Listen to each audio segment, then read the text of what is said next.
If there was one thing that you wish people knew, what would be that one thing? The one thing would be that the Michigan Professional Firefighters Union and the International Association of Firefighters, we're not just a union, we're a fraternal organization. That means we take care of each other and we try to make it better.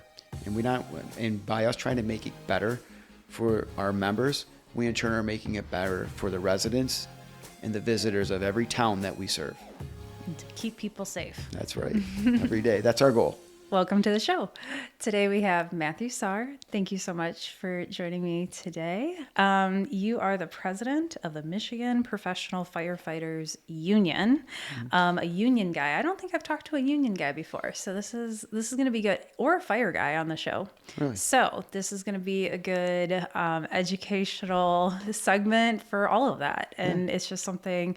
Our first responders, I really, really respect, and I'm really excited to have this conversation because there's so much that goes on behind the scenes that people just have no idea of.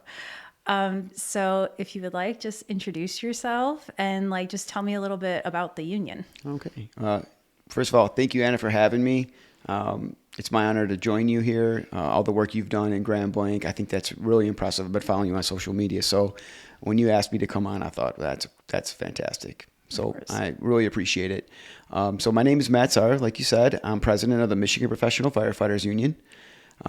Been the president now going on 4 years. We have 147 locals and growing. We have a few more that are coming along as well. And we have about 5,000 career firefighters. So we serve everywhere from the UP all the way from Iron Mountain down to Coldwater, you name it, the entire state. So our job is first and foremost to promote our members, to make sure their health and safety, their wages, and their hours worked. So the three things you'll hear us say all the time is wages, hours, and working conditions, or terms of employment. So those are our three main goals that we try to instill and promote for the fire department. But along with that, we're also trying to provide that service to the residents, and that cannot be forgotten. When you hear a lot of the stories or you see us on, whether it be social media or our members out there doing the work, you'll see things that say, hey, we want to increase staffing, or we want to build a new firehouse. Those aren't just for our members; those are for the residents too. Because with that staffing and with those new firehouses, it allows us to provide a better service, which is why we're here. Mm-hmm. And so, what it's do? I'm also a full-time firefighter for the city of East Point. A crazy town there. Huh? Yeah, it's a good town. It's an old town, and for the people that may not know where it's at, it's in southern Macomb County. We run from 8 Mile to 10 Mile, about 5 square miles. Hardworking, middle-class people, and we're there to provide service for them. Yeah, it's a little crazy, and I don't think you slept last night, did you? No, we were up. We were running on fire alarms and medicals and a couple late runs, but I wouldn't have it any other way.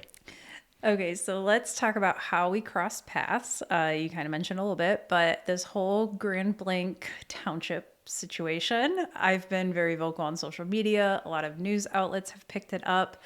And I figured we'll just talk about it in the show and kind of go from there. So I was the first reporter on the scene for the tragic Grand Blanc church shooting and fire. And it just hit a whole new level for me because I know the first responders, a lot of them that were there. And so I'm just watching my chief walk into a fire and stuff. And it's just it was a lot for me. I don't think I've ever been on, I think it's safe to say I've never been on that active of a scene. I have been around a tragic fire before, but that was a whole new level. So then a few weeks later, I'm seeing it in the news that the Grand Blanc fire chief is put on administrative leave. And you were quoted in a lot of news articles. So I wanted to hear, what did you hear about that? What was your involvement in that story? Yeah. So first and foremost, it's a tragedy that happened there. Anytime there's a fire or a loss of life, it's a tragedy. But in particularly when it's, an act of, domestic terrorism, which it was, our hearts go out to all the victims. So we want to make sure that we're absolutely honoring their lives by trying to make it better. Yeah. And so, So how I end up getting involved is Grand Blanc is one of our locals. And so I got a phone call from a few of the guys that were working, and our district vice president said, hey, there's been a tragedy that's going on, just a heads up. So I started monitoring it, and then I started getting phone calls from the local saying, hey, this is what's going on. We're not sure how many people are affected. And at the time, it was thought to be much bigger or a much bigger loss of life. Yeah. So we started hearing about that, and then I started hearing, the numbers and putting them together that, we knew that we have a local of 6 there, which is 6 full-time career firefighters, and we knew that they were understaffed. But then you start hearing the backstory of, hey, they were trying to push to get more firefighters, and they were being told no. And, putting those two things together, you were like, well, wait a minute, well, how can we make it better? And we don't want to pretend that more firefighters, we're going to stop that. You could have had 5,000 firefighters in that firehouse. You weren't going to stop a crazy person from doing a crazy thing, right? Yeah. So I want to make sure that we're clear on that. But what we can do is help mitigate emergencies a lot faster with proper staffing. Mm-hmm. That's our number one goal. We want to get there and make effective change immediately. And I just want to interject too. After the news broke about the chief being put on administrative leave, I took a weekend. It only took me one weekend. And I went through all the records that are publicly available. I went through the budgets. I went through all the agendas. The fire chief does a monthly report. And he asked for staffing numerous times. Yeah. And it is well documented. So it wasn't something, I feel like the Grand Blanc board was acting shocked that, staffing? Why didn't you ever bring up staffing? He did. Yeah. Multiple times.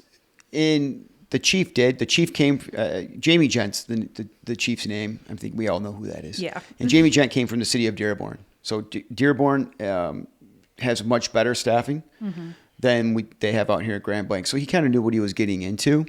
And I think he came here probably most likely, I don't want to put words in his mouth because I haven't talked to him about this, but I would assume he came out here to make it better. Like he probably knew what he was getting into, and he was like, I'm going to help grow this department. Maybe that's what made him want to come on board out here. And I hope that that's why they potentially hired him.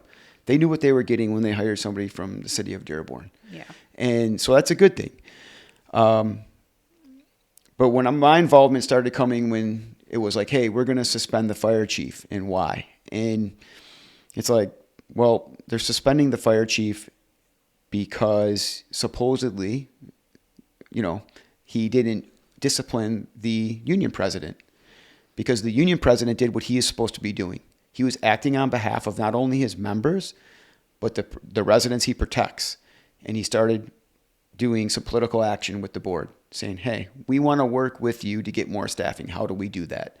And that's the union's job as well. Just like we talked about wages, hours, in terms of and conditions of employment, our union is also advocating for the residents and our members to make it better. So they're doing something that we teach people to do every day. So when the local president, Jeremy, reached out, his name's Jeremy Oxford, when he started reaching out to the politicians, I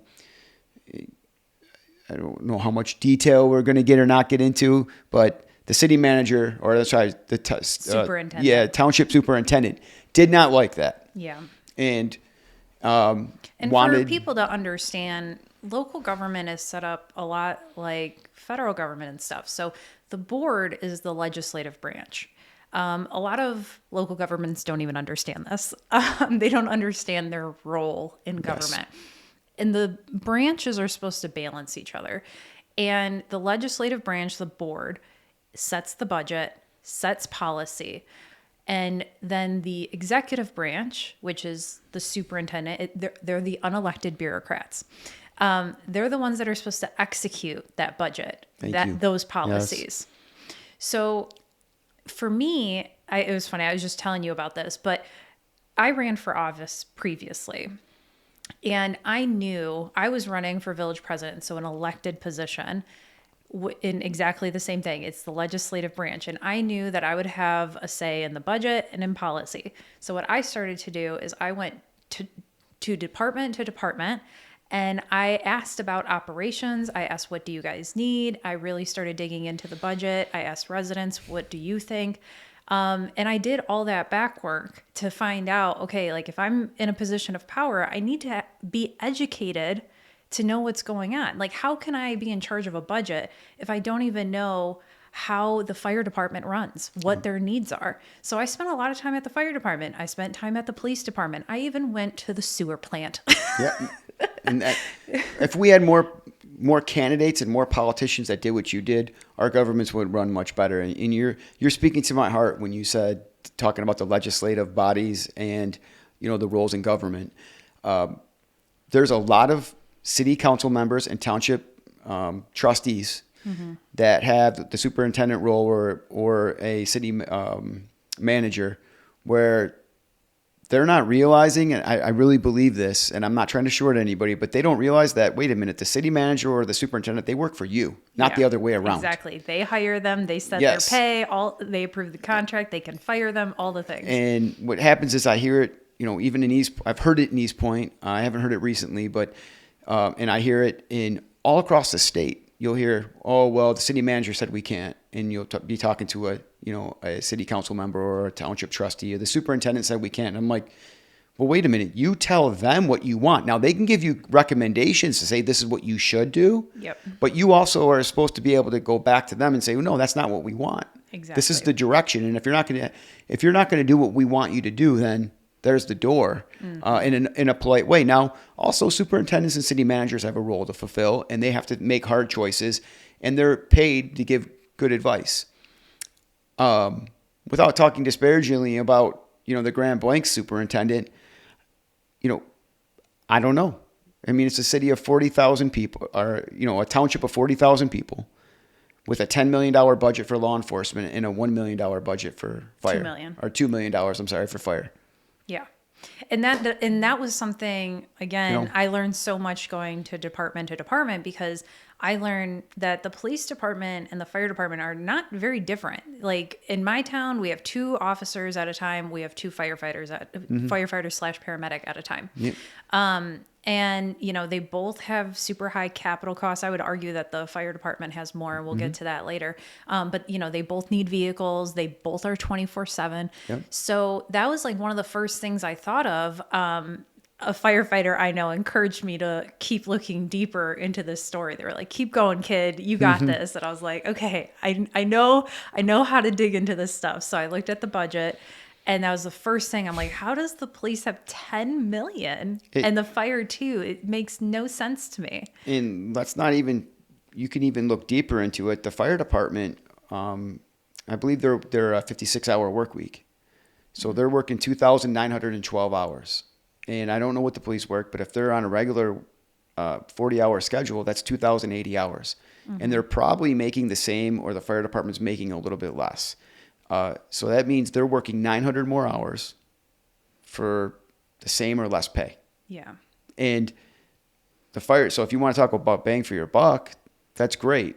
But it's also not okay. And, I am a huge proponent too of talking about the city of Detroit when we talk about this. If you went and talked to Mayor Duggan when he came on board and the things that he did that were great, that's awesome. And he did some great things. But the 3 things they improved drastically over that time, and if you were to talk to the residents, they'd tell you, was garbage pickup. It's fantastic, right? You have garbage in your streets and in your neighborhoods. Doesn't promote good things.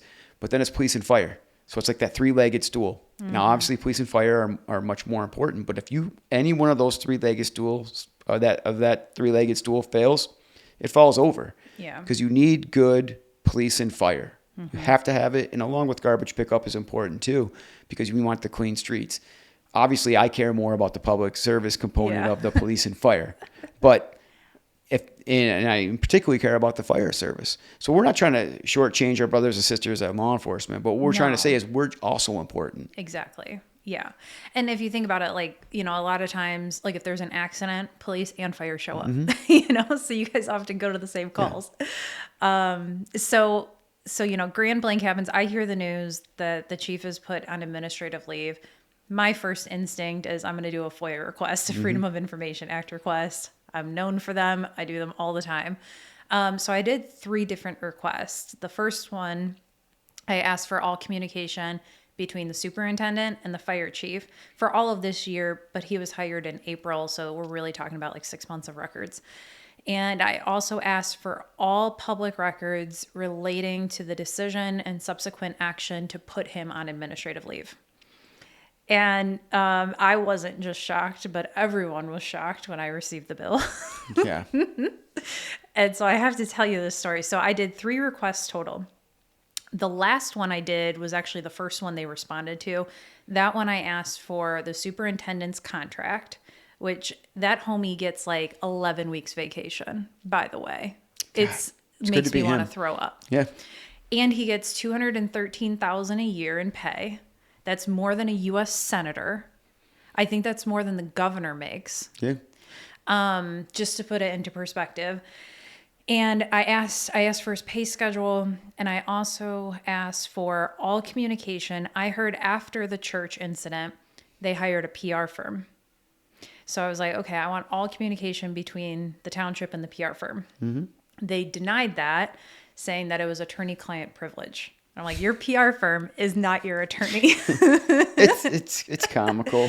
So I go up to public comment and I appeal the decision for them to deny the PR firm communication. And I was late to that meeting. I just got there in time to make my public comment. Then I go and sit down, open my phone, and see the bill for the next one. So I wasn't even able to address it at public comment because I didn't see it until I sat down. I think I texted you during that, and you had told me, I was like, you got to go to public comment. $100,000 for my first request. I have never in my life, I think the highest I've ever been charged for a FOIA was $1,000, and that was information over 20 years. Yep. Tell me how that's transparent. It's not. I dealt with something somewhat similar like that in Harper Woods. We were dealing with that, and even they were more reasonable in the cost. Macomb Township kind of did a similar thing, but the FOIA laws are pretty clear that they're supposed to be reasonable, and you're supposed to give the citizens access to what's going on. Mm-hmm. And for them to put out $100,000 is insane. And, for this township superintendent, who I believe too, I think it's important for your listeners that may be hearing this. I think there's some nepotism there too with his daughter or somebody like this working on the job. And that maybe she's the most qualified or he's the most qualified, whoever it is. And that's fine. But the pay and the benefits, and then to say that we just can't afford more emergency personnel when you're making $213,000 as a superintendent of a 40,000. Don't even get me started. So I've been going to meetings, and obviously, like I said, I've been looking at their budget. And this is the board needs to do their job. They set the budget, but they're only looking at the fire department budget. They're not looking outside because they have plenty of money. They have a $24 million budget a year. There's money. It's just, what are you doing with it? Priorities, right? Exactly. So they all kept saying, we love our parks. We don't want to cut parks. They have one park. Grand Blanc Township has one park with a budget of $500,000 and multiple full-time staff, and they bring in $140,000 in rental fees. Just to compare, in my town, we have 5 parks with a budget of $55,000. Yeah. So you can't tell me that something's not going on. They can make cuts there and still have a beautiful park. Yeah.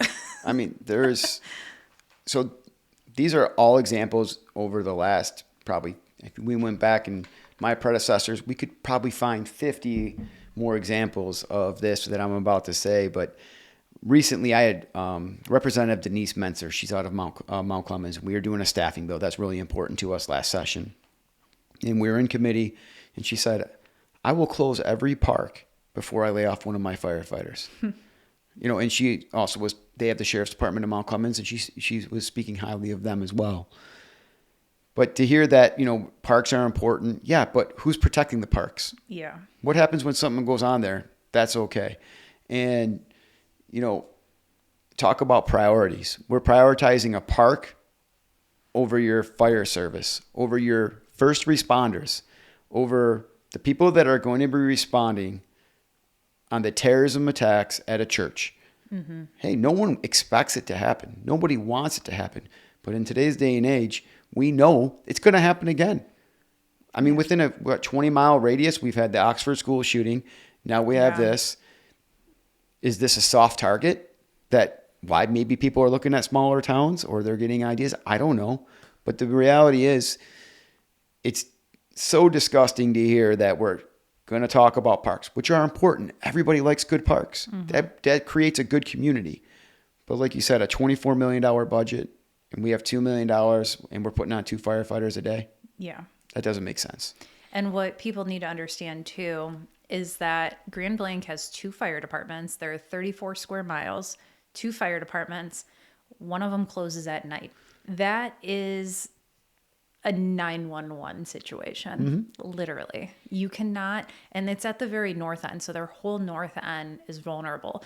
And just by the way, the fire departments get ISO ratings. Maybe you can describe. Go ahead. Yeah, so ISO ratings are the insurance industries, tells you what, how, what level of your fire service is. So an ISO 1 is like the best you can get. And I don't know how many we have in the state of Michigan. We might not have any. But we know we do have quite a few 2s and 3s and 4s and 5s and 6. And I think the scale goes all the way up to 10. But the ISO rating talks about how many firefighters you have on, the water supply situation, the state of your vehicles, the training, the roads. It talks about all those things. And then they look at them and then they say, okay, this is your rating. And then the insurance industry can potentially move your home insurance. Yeah, your home insurance up and down, which by the way, mine went up $260 for no reason. Wow. I just want to thank the home industry or the insurance industry for that. Yeah. I'm sure your listeners probably experience the same thing across the country, but yeah, that's how ISO works. Yeah. And so when we talk about, okay, well, if we open up that second fire station, it's going to cost more money. Well, it's costing residents money to have a low ISO rating because your department's not open. Yep. Like that is horrible. And especially at night, I feel like that's the most vulnerable time. It's the most vulnerable time. And I can, again, go into all the other locals that have changed over time. Macomb Township, almost 100,000 residents now. Not too long. Just 10 years ago, they were Grand Blanc Township. They were 6 career firefighters. And they were counting on people coming in from home to go on these runs. And I thought to myself, they're going to, send out this alert over a pager system and say, hey, there's my wife or my grandma or my sister fell out of bed and needs help. She's sick, having a heart attack. And they're depending on people looking at their pager and going, oh yeah, I'll get up, put my pants on, drive to the station, get a truck, and then drive to your house. Yeah. That's inadequate. It's antiquated. And those times are long gone. And so what I found interesting, because obviously I've been going to Grand Blanc Township meetings now, fighting these FOIAs and all that, but I'm listening to their questions and the presentations and everything. And the board was asking questions that I knew all the answers to after doing one weekend of research. And most of the board has been in since 2020. There's 2 members that were in well before that. So it's inexcusable for them to not know the answers. So they asked the fire chief, how many full-time do we have? And it's like, how do you not know the answer to that? And then they asked staff, how much money would 1 mil give us? And I know that's like, a lot of people don't understand that question, but when you're an elected official, you should know what a mill brings in. Yes. And Absolutely. 1 mil brings in $2.2 million in Grand Blanc. So they're doing well. So right now the fire department is completely run off like 1 mil, and even just the small increase of just going to 2 mils would be life-changing for that department. Yep. But they don't even have the knowledge to even have that conversation. It's insane. So they're trying to make it sound like it's going to cost residents, it's going to put them out on the street, and it's like 1 mil increase is not that much for an individual homeowner, but it's everything for the fire department. So I just thought, with all of the things, obviously we talked about this situation, but there's so much more that we could learn about the operations of a fire department. So I just wanted to ask you some questions so people could understand more behind the scenes, because ultimately taxpayers are paying your bills. That's correct. So they should, Yes, it is. maybe things will be a little easier if they understand what they're paying for. So what is a fire department in charge of? Do you guys just fight fires? Right. So if you were saying this was like 1880, you would be like, yeah, we were just fighting fires. When the fires come, then we respond. We react to those. But now we not only fight fires, but we provide medical service. We have a teaching component. We go into schools and we do, like teaching fire safety to kids. We talk first aid to kids. We do CPR training. So our fire departments do not only that, but they also have the inspection component, preventative maintenance, right? Going out and looking at our businesses to make sure there's not fire traps, that there are not too many people, or the occupancies aren't too much. Even our fire marshals now look at when they're building new construction, which Grand Blanc has a lot of. How big are the driveways going in and out so you can get enough cars out? When you're building a subdivision, is the cul-de-sac big enough to turn around? Is the water supply enough there? And our fire marshal and our fire chiefs, they look at that. So our fire department not only goes on fires, but we do medical, we do preventative, which is our inspections and the fire marshal duties. But we also do the teaching component too in the schools, doing first aid, fire safety, and CPR. And that's the thing. I don't think a lot of people realize that the fire department's in charge of medical. In Grand Blanc, for whatever reason, they do not have EMS. I think that's like mind-boggling. You said you have it in East Point. Yes. I have it in my town. It makes sense that it's part of the fire department. A lot of firefighters are also EMS trained. So it just makes sense to put it all in one. And again, anytime there's a fire, an ambulance is there, the police are there, like you're all responding anyway. So I think I heard that Grand Blanc's average time to get an ambulance is over 20 minutes. Unacceptable. And it's completely unacceptable. I know Jeremy Oxford and his team there. He's the president of the local. I know they want to get into EMS, and it's long overdue. I know they want to provide the service to their residents. I mean, it's 40,000 people. Yes. We're not talking about a village of 4,000 or 400. We're talking 40,000 people spread out, like you said, over 36 square miles, 34 square miles. And Grand Blanc has a lot of industry. It literally has it has bio facilities. And that's what, it just boggles my mind that their fire department isn't top notch, because they literally have chemical industries. So we're like hitting all these key points. We know we have the money. We know they have the hazards, and we have the guys that want to do the work. It takes the political will to say, hey, this is what we need, and either turn it over to the residents to let them do it, or do what you're elected to do and protect the residents that you swore an oath to when you took office as a trustee and township supervisor, clerk, treasurer. There was one thing I forgot to ask. So as I was sitting in the meetings, the board said, well, you guys just had union negotiations. Why didn't you bring up the fact that you needed staffing? Why didn't you negotiate staffing during union negotiations? So it's funny you say that. That's part of our legislative priorities, is getting a staffing bill done. And right now we have House Bill 5260, which is in the House, and Senate Bill 319, which actually passed, and it's over in the House. Nice. Last session we had House Bill 4688 that I was speaking to. That was Denise Menser was speaking about that as well last time. But so basically that bill is now in front of us. But what that bill says is that it makes staffing a mandatory subject of bargaining. Right now, when we go into bargaining as a fire department, as a union, we have 3 mandatory subjects we can talk about: wages, hours of employment, and terms and conditions of employment. We can talk about those 3 things. Everything else is permissive.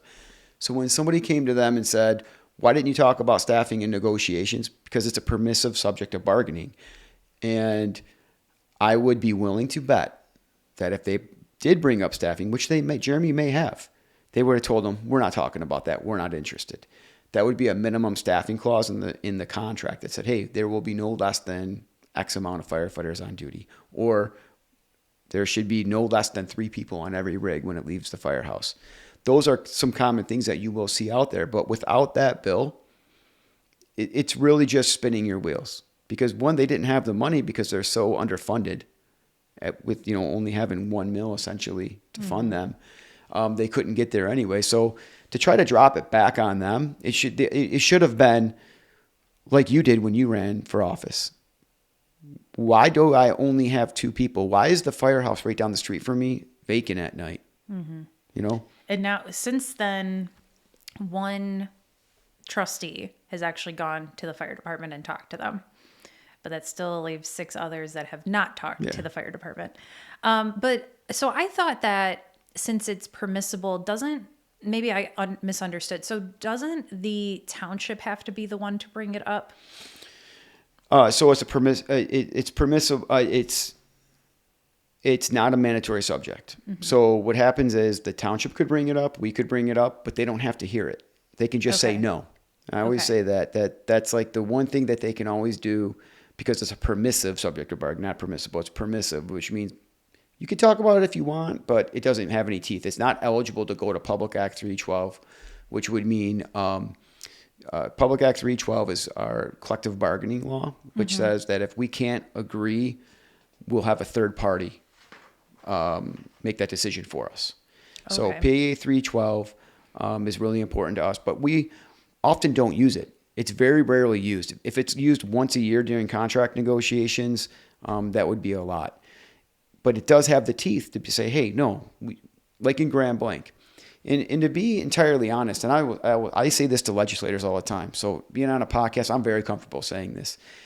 If Senate Bill 319 or 5260 passes, and I want to thank Veronica Kleinfeld, Senator, for getting that done in the Senate, along with Hertel and many other senators, too many to name.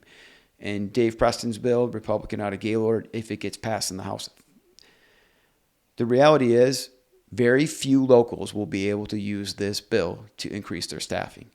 But a perfect example of it is Grand Blanc Township. They do have the money. They're way understaffed for a community this size. And, I just keep going back to the same things. A superintendent making $200,000 saying this isn't good enough for you. How is that ever acceptable for any resident living in Grand Blanc Township? Any resident living in Grand Blanc Township that knows your firehouses are empty and you're paying a superintendent of 40,000 people more than the governor, which great for you. That's awesome. But can we also staff our fire department?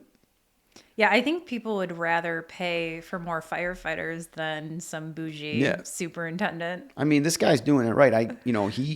When he's done being superintendent, maybe he could be a labor attorney for our firefighters, because he's obviously a master negotiator to get that deal. I mean, that's why they have to charge me $100,000 for a FOIA to pay his salary.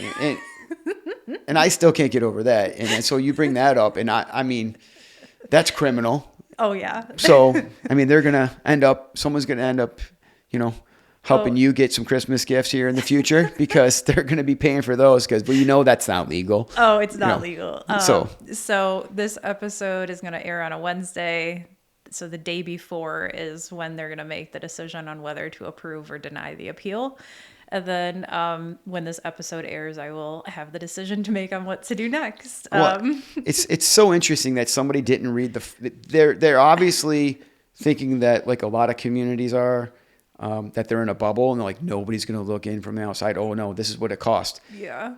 Across this entire state, like you said, you've been doing this. You've seen $1,000 over 20 years, and they're like, that'll be $100,000 for me to forward you some emails. It's funny. A news person reached out to me, said that they FOIA'd all public records with my name on it, and they only got back one message, which I know that this is also illegal, because they only got one message back, and that was like confirming, like it was like a confirmation that they received my FOIA, which I know that wasn't all the records, because I've emailed Grand Blanc. So with that type of request, my emails should have popped up.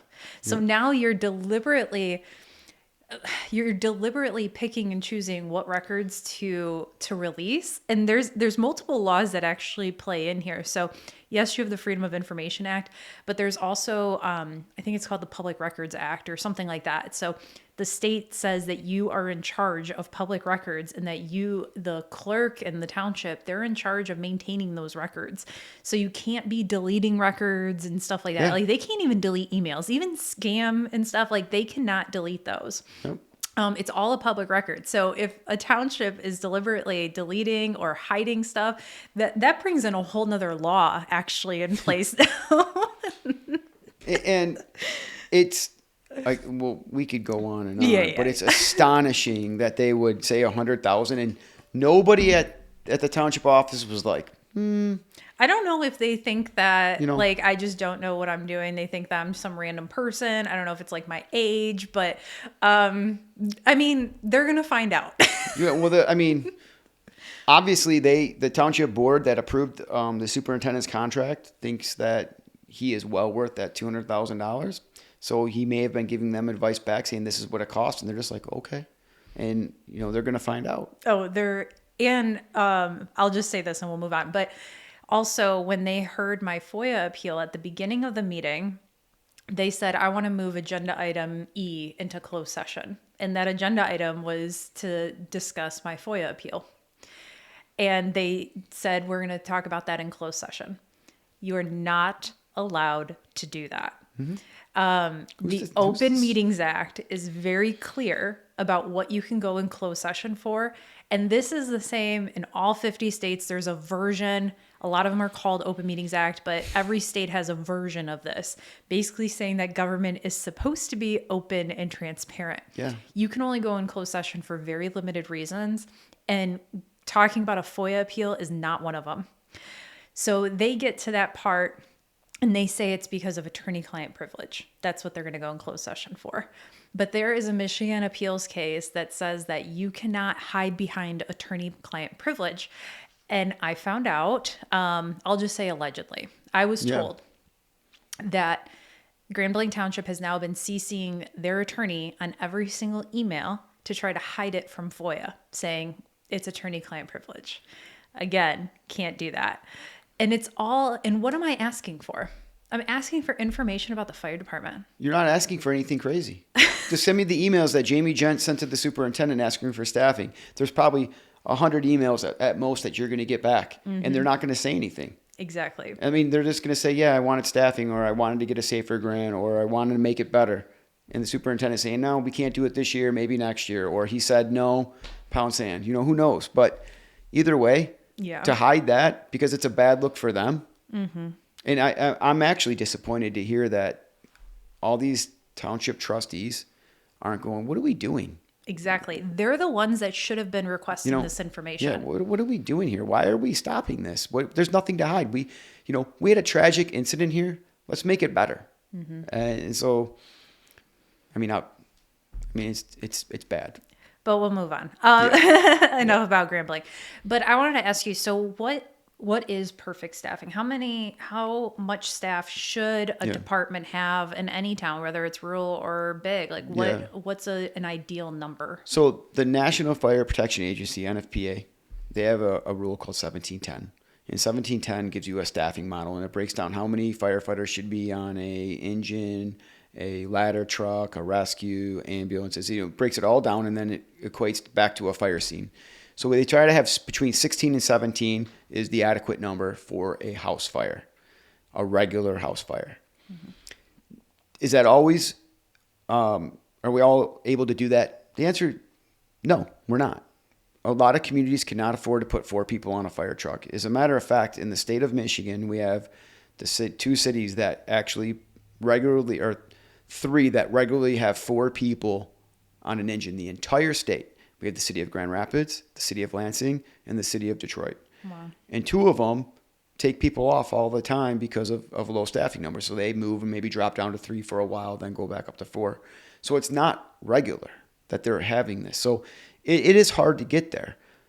So how do we make it work? Well, a little bit at a time. And we know that places like, we'll use Gaylord, for example, or, you can name some city in the UP. Can they afford full-time staffing? We obviously know that they cannot. But how do we make that work? And we have to think outside of the box, like fire authorities. I mean, we're right here amongst one of them, right? The North Oakland County Fire Authority. communities are pooling their money to at least have full-time service. And what they did is they put an ambulance there. And those guys did a great job providing service. When there's not a ton of money, they're at least providing service to their people. And that's what we have to think outside the box on. Now, NFPA 1710 is clear, though.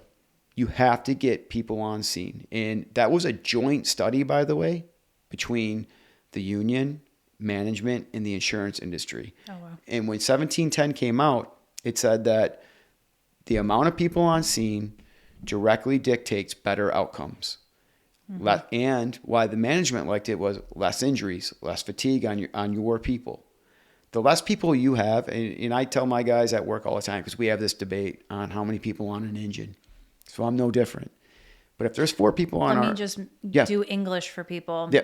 Because I didn't know this at first. An engine is a fire truck. Fire truck. Yeah, so engine is the pumper. It's got a pump on it, and we call that the engine. And a ladder truck would have a ladder on the top. Because my fire department was like, we got a new engine. And I said, okay. Thinking that it's like the cool. engine in the fire truck. No, it's a whole new fire truck. A whole new engine, yeah. So the fire truck. So we have this debate. And we go on, and we'll use just the run-of-the-mill on a medical run. Mm-hmm. Well, if it's just me and the driver, because I'm a sergeant, so I'll be up front, and the driver, it's just 2 of us. When we get off, the driver has to get out back, and he's going to have to grab the monitor, the jump bag, the medical kit, and whatever else equipment we may need. I'm going to grab a clipboard, and then I'll grab what other equipment too. So now he's carrying 3 things. I'm carrying 2 things. So we're delayed getting into the house. That's more stuff he's carrying. That's shoulders, wrist, back, all the things that happen. You're climbing in and out of the rig, fatigue. Mm-hmm. Versus if you had 3 or 4 people on, now we're spreading that workload, and we're providing a better level of service. There's a ton of memes out there you'll see on a CPR, which is when someone's in cardiac arrest, and they'll say it takes 7 people to perform the best possible outcome for that person.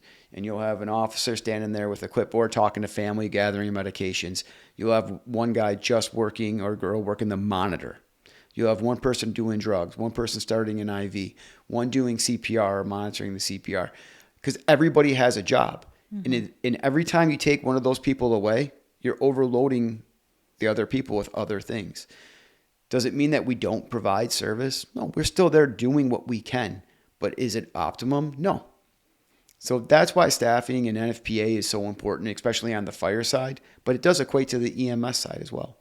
And the reason why it's so important to have staff today, maybe more important than it used to be, why it's like more of a discussion now. I mean, back in the day, I feel like everyone was volunteer firefighters, and now we need full-time people. And one of the reasons is because there's 200 times more smoke than there was 50 years ago with fires. And homes are burning 8 times faster than 50 years ago. So you had some time before, and now we don't have time. Yeah, so that has a lot to do with the man-made materials. Mm-hmm. Right? Whether it be the carpet, the chairs, everything we sit on is like a man-made material. So when it burns, it creates more smoke. And we're not using the same hardwoods anymore either. A lot of those of our homes are made with man-made materials, whether it be pressed wood. You're using staples and glue to put the homes together, which are sturdy, and they're approved, but it's not the same as when you burn a house that was built, a craftsman style home, that you bought out of a catalog in Sears. That was real wood. That was a true 2x4. They would come out and build a home, and if you burned it, you clear the room, maybe put up new drywall. Now, if you have that same fire in a room, it's potentially going to take the whole house down. And I did so much research on this. I should probably do a whole dedicated podcast episode to it. But I did all this research on the Flammable Fabrics Act. It was passed in the 50s. And it has caused so many problems today. Exactly this problem that we have, that houses are burning faster and hotter. Mm-hmm. It's because of that act. Because they were saying that babies were being lit on fire. Their pajamas were being lit on fire. Yes. Which, remember, at the time, indoor smoking was a thing, and people had more open flames to heat their house, stuff like that. And so they said it must be the pajamas, not everything else. Not everything else. So they started dousing kids' pajamas with flame retardant. 20 years later, they finally found out that, oh, that is hazardous to baby's health. We should probably not do that.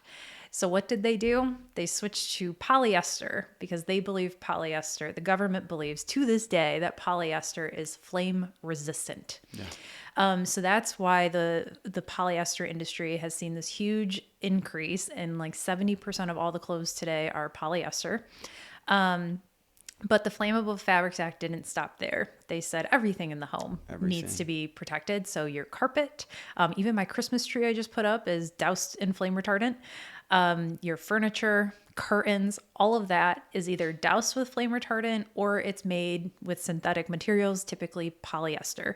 Polyester is made from petroleum. So of course it burns hotter and faster than just a natural cotton or wood, linen, whatever have you. And what's funny is there's actually a natural fiber that is really flame resistant, better, resistance than any other material, man-made or anything else. And that's wool. But we don't use wool anymore. Right. I have a wool blanket on my rack at the firehouse. It gets cold in there. So yeah. That's about the only thing I have that's wool. So thinking about that, you're diving into a whole nother podcast because you're talking about the PFAS, right?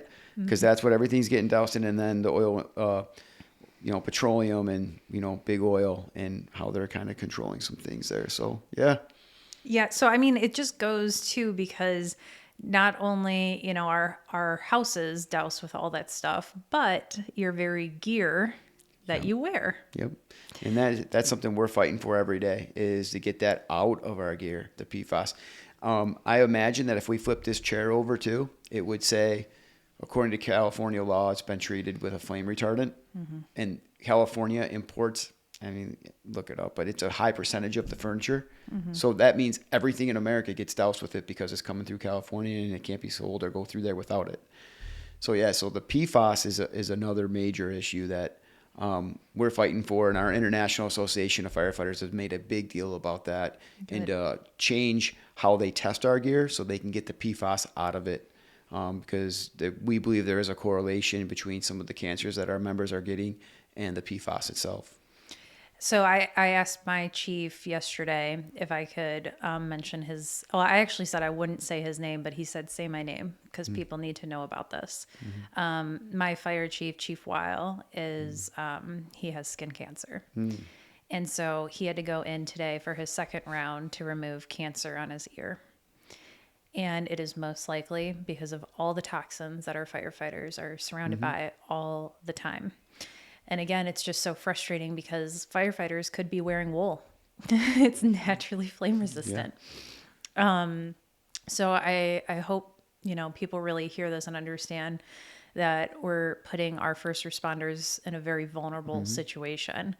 And so not only are you guys swimming in a toxic soup with your gear, but obviously when you're fighting fires, everything you're breathing in. When homes are made with synthetic materials, you're breathing in those synthetics as well. What else do you have for us on the health, like just health in general? Yeah, so health and safety is obviously one of those issues that we talk about, right? Terms and conditions of employment is we relate health and safety back to our members. Mm-hmm. So what do we do to try to make it better? Well, one, we want to make sure you have all the protective equipment we can. We want to make sure the rigs we drive in, the brakes work, they have seat belts, they're up to code. So there's an NFPA that even talks about how your engines and ladder trucks are supposed to work and how they're supposed to be operated and who can work on them. So health and safety is paramount to us. We want physicals. We recently got $3.5 million from the state of Michigan to get our members ultrasounds. And it's our male and females, everything from their chin to their knees, right? Check their organs, make sure, try to get that early detection, save lives, and also give our young firefighters a baseline for where they're at. So when they carry this on from year to year, we know where that's going. So, do firefighters, when they do get injured on the job from something like that, where they get cancer from work, is it pretty easy for them to get compensated for that? We have something that we passed here in the state of Michigan called the cancer presumption. Okay. And so it's actually called the Chris Slezak Fund, and it was named after a firefighter in Sterling Heights that had a long battle with cancer, and he ended up succumbing to the cancer. And so the Cancer Presumption Fund, it has cancers that are most, not all inclusive, but the ones that are firefighters are most likely to get. And so we have those, and if you have cancer, you'd go on to the state website, Lara, fill out the application, and then submit for it, and then your community would be reimbursed for all of your medical expenses. Gotcha. And that was something that we fought for a very long time. Wow. It's not perfect, though. And again, going back to it's great to have a bill that says, hey, if you get cancer, you have this. But how about we just not get cancer, right? Yes. Yes. And So- one way to do that is to fix the gear problem. Yeah. I feel like that's the biggest culprit. Is there anything else you can think of that, like, to advocate for change? Like the gear is a big thing to advocate for cleaner gear. Is there anything else you can think of for safety? For, we can talk about mental health. I don't know if you want to get into that, but I mean, mental health in, talking about stressors and, mental health relates to other bad habits, right? If I sat here and said that I've never seen a firefighter smoke a cigar, I'd be lying to you, right? Or get an energy drink or pop a Zyn that are very popular right now, or chewing tobacco. So all of these things, though, come back to how do we educate our members on that and say, hey, this is the good, the bad, and the different. Many Americans have bad habits, and firefighters are no different. But how do we manage those and keep in our peak physical condition for our members?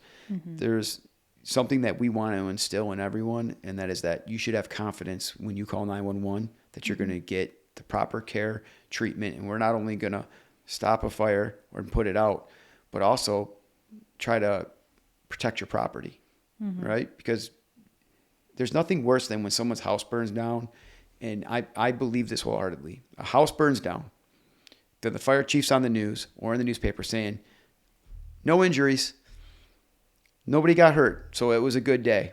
Well, except for the person got hurt, that their house burned down. Yeah. They lost all those things. You can't replace family mementos. You can't replace photos. You can't replace those things, not to mention that you're going to be displaced for over a year, and then you're going to be fighting with your insurance company. So, we want to instill that confidence that when we show up, we can take care of that job, and that starts taking care of each other, and whether it be the gear, proper exercise, eating habits, and mental health is a big one as well. Yeah, I want to talk more about mental health because I even started a local newspaper too. And I'm like, okay, well, we should talk about some of these things going on. Like my town helped at the Grand Blanc Church. And Chief Weil was like, I'd rather you not, because anytime you talk about that stuff, like for the public, it's, you're hearing this news story, but for the staff, they know the individuals that were there. Like they know the people that were lost, they know the families, and they have to live with that every time the story pops up on their feed or in the newspaper, stuff like that. So I'm really trying to gear my newspaper just to the positive things. Sure. Like the fire department had an open house, so we talked about that when people get promoted and, the good calls. We had a call in town a couple years ago where the fire department delivered a newborn baby premature. Very nice. So we like the happy calls. But that the happy calls are great. Yeah. And for far too long though, you end up, when you just talk about the happy calls, you end up in a Grand Blanc Township situation. Because as the fire service for a very long time, we would walk through a door, and if you have you're on duty and you have your fire department stuff on, someone pats you on the back and they go, oh, you're so brave. You're great. You put the wet stuff on the hot stuff. Here's a 10% discount and we're on our way. And it's like, well, those days, my grandpa was a volunteer firefighter. So that was a long time ago. And that may have been acceptable then, but now we're a trade. And our trade means we get better at it. And there's a way to do things, and that includes the staffing to help us be an effective operation. And sometimes we have to talk about the hard things, and the hard things are mental health. So Yeah. I appreciate your positivity in doing those things, because everybody likes a good positive story. But when we sprinkle in the realness of, oh, by the way, 3 of the vehicles were broken, so they were responding with a pickup truck. Maybe, people want to Yeah. know. Not that has ever happened, by the way, Anna, I know, but there is other communities that has happened. Yeah, and I want to ask you like how you guys deal with the PTSD, because me being at the scene, I had so much PTSD, and I wasn't even like in the church fighting the fire. Yeah. Just being on the outside, seeing everyone running around with blood dripped all over them, and I mean, I don't want to traumatize my audience, Yeah. but I mean, it was bad. And I was traumatized for days. Yeah. And I didn't think anything of it. I was on someone else's podcast like 2 weeks later, and they asked me about it, and I just started crying. And I was like, I'm so sorry. I didn't expect this. Like, I just, and that's like, that was rare for me, but that's very common for you guys. Like, obviously that was a very extreme example, but like, when you're dealing with fires all the time, seeing a loss or even car accidents, it's not just fires. Like, there's a ton of stuff that you guys respond to. If a tree falls on someone. And that's happened lots of times. Yeah. Yeah. So post-traumatic stress, it's real, and it does happen. It's also how we deal with it, that resiliency, right? And that's what we've been also trying to like navigate through that. We partner with Frontline Strong, which is out of Wayne State, and they do a lot of mental health, and they do a real good job for our members. And part of that, though, is getting our members to reach out. The first reach out, though, starts right in the firehouse, talking with each other, having those conversations. They call it peer-to-peer, right? Hey, this is bothering me, that's bothering me. Or maybe you don't even talk about it. You just have an understanding of what is going on, and saying, yeah, that really bothered me, and yeah, it bothered me too, and whatever, and you can kind of walk through that. But there's other runs maybe that you just don't want to talk about, and so it's being able to get that reach out. So how do you deal with it?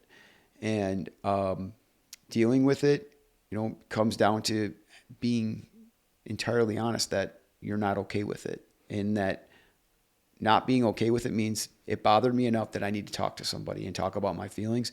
And a lot of times that comes down to just the guys you were with, or the girls that you were with, or the family that you were with, to have those type of conversations. PTSD is real, but we also have other mental health problems, right? That spiral off of that PTSD, whether it be anxiety, depression. So we have to talk about them too. Yeah. And what happens with anxiety and depression when you add alcohol in, right? It worsens the situation. Yeah. So it's that ever conversation of talking about it and training up our new guys. I mean, right now I'm working with a lot of guys that are in their early 20s that remind me of myself when I came on the job, and trying to train them up, the right way, after saying, hey, you good? Yeah, I'm good. On to the next run. How do you know if someone's not good? Well, I mean, are they manic? Are they pouty? Are they hiding in their room? Well, you need to recognize that too. And then you have to go to that person and say, hey, you don't look like you're okay, but not press it. And that's more for the clinical side. So I don't want to overstep my bounds on saying on how to specifically deal with it, but it is absolutely real. And it's incumbent upon all of our first responders to take some ownership in it. And that's why I always encourage the public too to stop in and see their first responders. Absolutely. They're open 24/7. Yes. Unless you're Grand Blanc, I guess. Yeah. That was a good setup. That was a good one. But go see your first responders. Bring them some cookies for Christmas or something. Yes. I think they will appreciate it more than you think. They do. They love it. There was nothing better than when you would come into the firehouse and the countertops would be full from the residents, because they're showing their love and gratitude for you. And in turn, we show our gratitude back, right? Yeah. When someone pulls up and they need help, like last night at 10:30 at night,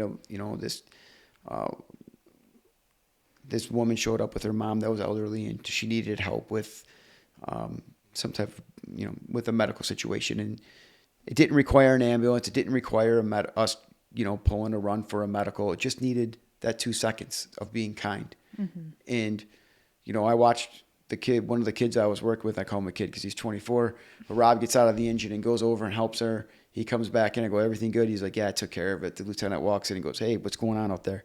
I took care of it, And that will not be forgotten from that resident, And so having that gratitude back and forth is sometimes it's the little things. Well, I'll tell everyone listening what I told everyone in Grand Blanc. Your fire staff always shows up for you, so you need to show up for them. Oh, very nice. So that's good.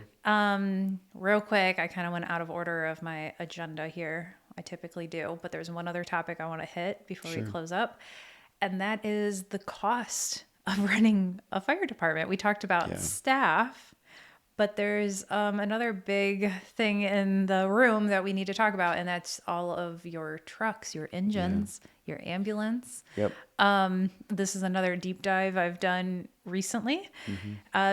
A lot of people don't realize your property taxes, I'm pretty sure in every state, but maybe some states are a little bit different, but at least here in Michigan, your property taxes pay for your local services, your police, your fire, your parks, your roads, your water, sewer.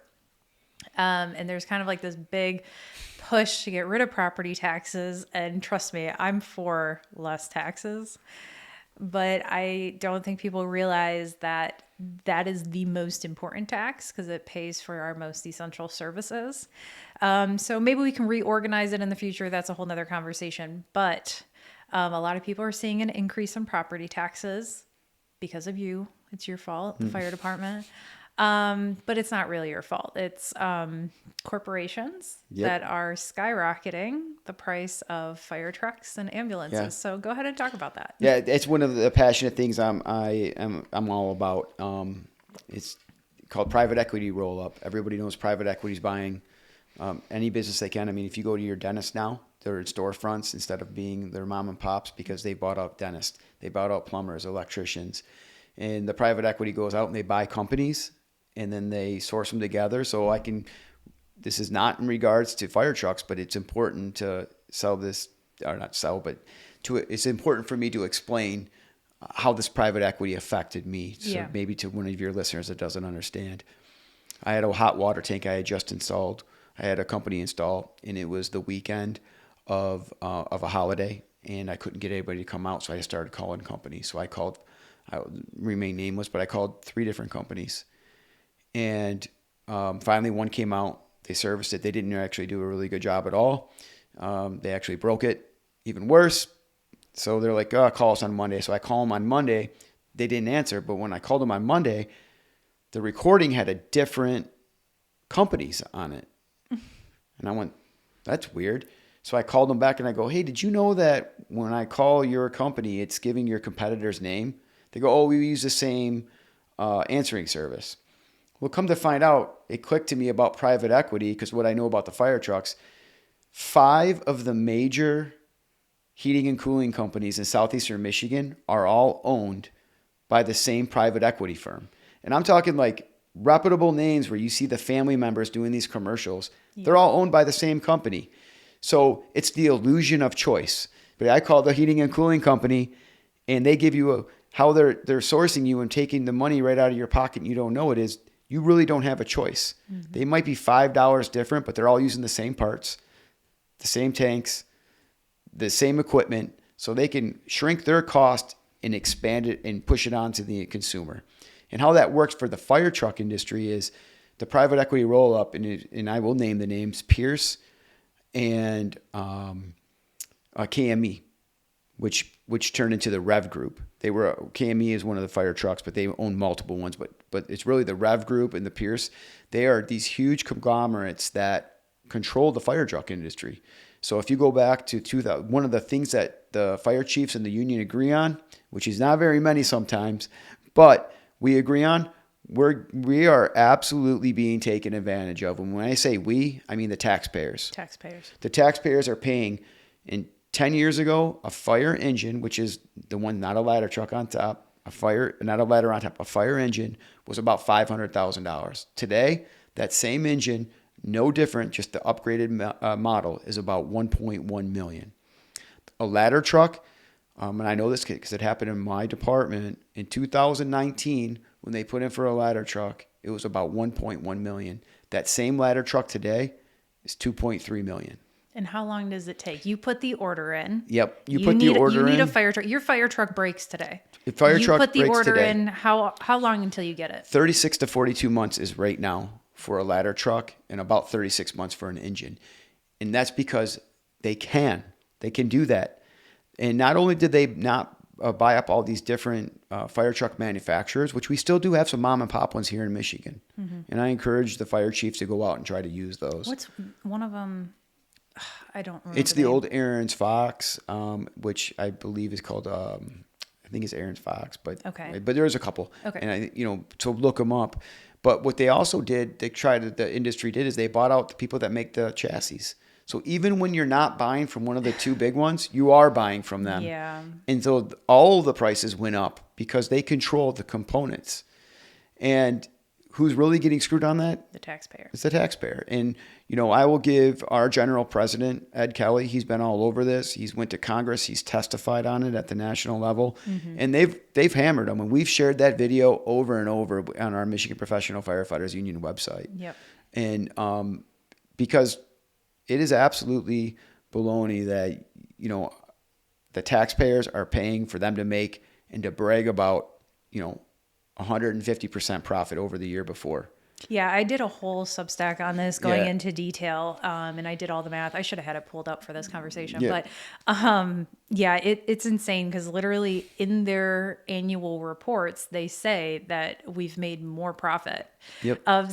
Their excuse is that, costs have gone up, but profit is after all expenses. Yep. So you're still making over and above. And I think 2022 Rev Group, it was like, I wish I had the numbers in front of me. I mean, it was crazy how much extra.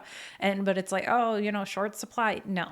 You fabricated that, and it's hurting communities. So when the Los Angeles fires happened, there were like 40 fire trucks out of operation because they literally were waiting to be serviced or for new ones that are on back order.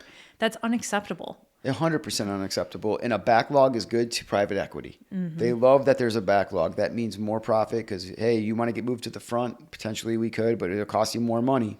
Yep. And how do you know how it used to be? Were you ever part of that 10, 15 years ago? 10, 15 years ago when you wanted an engine or a ladder truck, you might wait anywhere from 10 to 13 months.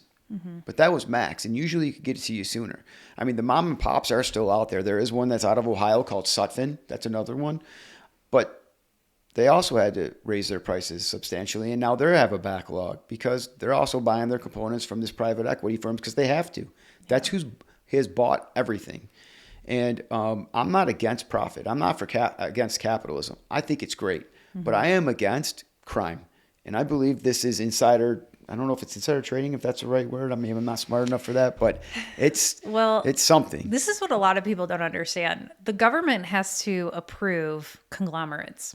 So as an example, the Obama administration approved Ticketmaster. What's the other name? What's the other one that they combined with? I always forget the name of it. But anyway, so Ticketmaster, it's going to kill me. But StubHub? I don't know. No, it's a different one. But Ticketmaster and this other company, the only two ticket companies combined, and the government has to approve that. So the Obama administration approved that combination, that purchase. So then now everyone's like, oh, Ticketmaster is a monopoly. Like, oh my gosh, I wonder why. And it's like, okay, the government approved that. Maybe they should stop doing that. I couldn't agree more. And, we get into this weird place where people are like, all right, because we post on that and we'll get comments like, oh, you're against capitalism. If you don't like it, don't buy it from them. And I'm like, we don't have a choice. It's the illusion of choice. Mm-hmm. If they weren't trying to get one over on the taxpayers or the consumer, like I just talked about the heating and cooling, they would change the name to the same name on every one of those trucks. Exactly. Every one of those heating and cooling trucks, they wouldn't say, Flame or Randazzo or Friendly. They would just say heating and cooling private equity group. Yeah. No, they wouldn't do that. Mm-hmm. And so I'm all for informed consent, and I believe that consumers should be informed on what they're purchasing and everything. And for sure, if a mom and pop gets sold out to a big firm, you should not be able to use the same marketing. It happens everywhere. I actually had private equity expert Tiffany Cianci on the show. She was like my 5th episode or something.